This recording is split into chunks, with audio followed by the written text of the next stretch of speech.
शिक्षा का केंद्र कहे जाने वाले मसूरी में लगभग 1.5 वर्ष के बाद आज कक्षा 1 से 5वीं तक की कक्षाओं के खुलने से स्कूली छात्र छात्राओं में खासा उत्साह देखने को मिला।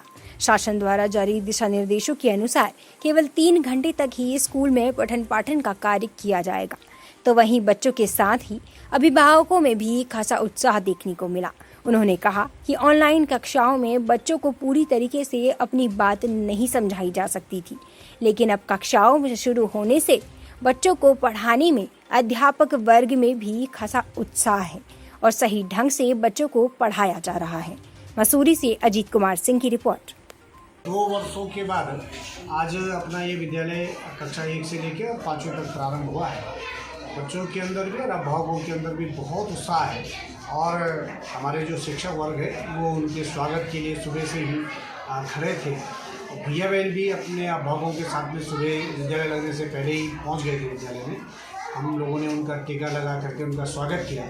उससे पहले सभी कक्षाओं को सैनिटाइज करके उनको स्वच्छ करके उनको इस कोविड गाइडलाइन के तहत जो मानक है उन मानक के अनुसार तैयार किया गया था। और कोविड गाइडलाइन की मानक के अनुसार हम लोगों ने प्रत्येक कक्षा के 50% भैया बहनों को ही आज विद्यालय बुलाया था। और मुझे बड़ी खुशी है कि वो सारे भैया बहन जिनको हमने सूचना दी थी वो सब भैया बहन आज विद्यालय आए भी हैं। बहुत अच्छा वातावरण में आज विद्यालय का पठन पाठन प्रारंभ हुआ और भैया बहन भी बड़े उत्साहित हैं पढ़ने के लिए और अभिभावकों ने भी बड़े बढ़ चढ़ करके अपने भैया बहनों को उत्साह के साथ में विद्यालय भेजा है। और राज्य सरकार के द्वारा जो कोविड गाइडलाइन दी गई है उन सब का पालन करते हुए विद्यालय का संचालन किया जा रहा है।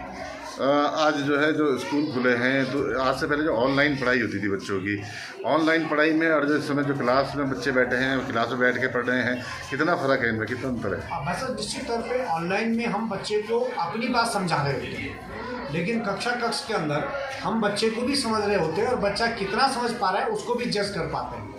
इसका मतलब ये है कि हम जो पढ़ा रहे हैं वो भैया बहन को ठीक से समझ में आ भी रहा है कि नहीं आ पा रहा है, ये हम यहाँ पर देख पाते हैं कक्षा के अंदर। लेकिन ऑनलाइन में हम इन सब चीज़ों का वो हालांकि प्रयास करते हैं, हम ऑनलाइन में भी भैया बहनों को पूछने का प्रयास करते हैं, लेकिन उतना ठीक से हमको भी नहीं पता चल पाता कि भैया बहन हमारी बात को ठीक से समझ पाया कि नहीं समझ पाया, और जो समझ भी पा रहा है उसको वो ठीक से लिख भी पाएगा कि नहीं लिख पाएगा। और इस कोविड के कारण से इस ऑनलाइन के चलते हुए हमारे भैया बहनों की लिखने की क्षमता भी कम हुई है, उनकी याद करने की क्षमता भी कम हुई है। यानी वो काम नोट कर रहे हैं जब उनका मन हो रहा है तब नोट कर रहे हैं, जब उनका मन हो रहा है तो सर आज जो है कक्षा 1 से कक्षा 5वीं तक की जो है स्कूल खुले हैं और किस तरीके की गाइडलाइन है, किस तरीके से गाइडलाइन का पालन किया जा रहा है और बच्चों में कैसा उत्साह देखने को मिला है? हाँ, वैसा पिछले 2 वर्षों के बाद आज अपना ये विद्यालय कक्षा 1 से लेकर 5वीं तक प्रारंभ हुआ है। बच्चों के अंदर भी और अभिभावकों के अंदर भी बहुत उत्साह है और हमारे जो शिक्षक वर्ग है वो उनके स्वागत के लिए सुबह से ही खड़े थे। भैया बहन भी अपने अभिभावकों के साथ में सुबह विद्यालय लगने से पहले ही पहुंच गए थे विद्यालय में। हम लोगों ने उनका टीका लगा करके उनका स्वागत किया।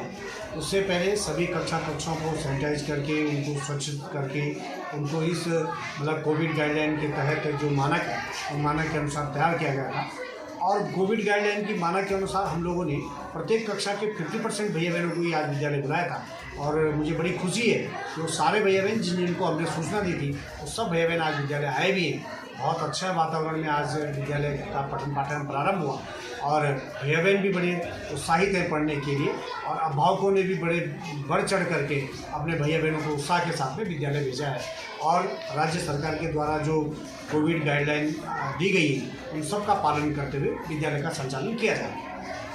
आज जो है जो स्कूल खुले हैं तो आज से पहले जो ऑनलाइन पढ़ाई होती थी बच्चों की, ऑनलाइन पढ़ाई में और जो इस समय जो क्लास में बच्चे बैठे हैं क्लास में बैठ के पढ़ रहे हैं, कितना फ़र्क है इनमें, कितना अंतर है? वैसे निश्चित तौर पे ऑनलाइन में हम बच्चे को अपनी बात समझा रहे होते हैं, लेकिन कक्षा के अंदर हम बच्चे को भी समझ रहे होते हैं और बच्चा कितना समझ पा रहा है उसको भी जज कर पाते हैं। इसका मतलब ये है कि हम जो पढ़ा रहे हैं वो भैया बहन को ठीक से समझ में आ भी रहा है कि नहीं आ पा रहा है, ये हम यहाँ पर देख पाते हैं कक्षा के अंदर। लेकिन ऑनलाइन में हम इन सब चीज़ों का हालांकि प्रयास करते हैं, हम ऑनलाइन में भी भैया बहनों को पूछने का प्रयास करते हैं, लेकिन उतना ठीक से हमको भी नहीं पता चल पाता कि भैया बहन हमारी बात को ठीक से समझ पाया कि नहीं समझ पाया, और जो समझ भी पा रहा है उसको वो ठीक से लिख भी पाएगा कि नहीं लिख पाएगा। और इस कोविड के कारण से, इस ऑनलाइन के चलते हुए हमारे भैया बहनों की लिखने की क्षमता भी कम हुई है, उनकी याद करने की क्षमता भी कम हुई है। यानी वो काम नोट कर रहे हैं जब उनका मन हो रहा है तब नोट कर रहे हैं, जब उनका मन हो रहा है तो। आपका? मेरा नाम वैभवी सिंह है और मैं हैम्पटन कोर्ट में पढ़ती हूँ। मेरी क्लास 5th है। आप आज बहुत दिनों बाद स्कूल गए हैं, कैसा लगा आपको आज? मुझे क्लास बहुत अच्छी लगी। वहाँ पे मैंने अपने दोस्तों से मिली, पढ़ाई करी और उनसे बातें करा। और कैसा लगा आपको स्कूल में आज पहला दिन? मुझे बहुत ही अच्छा लगा।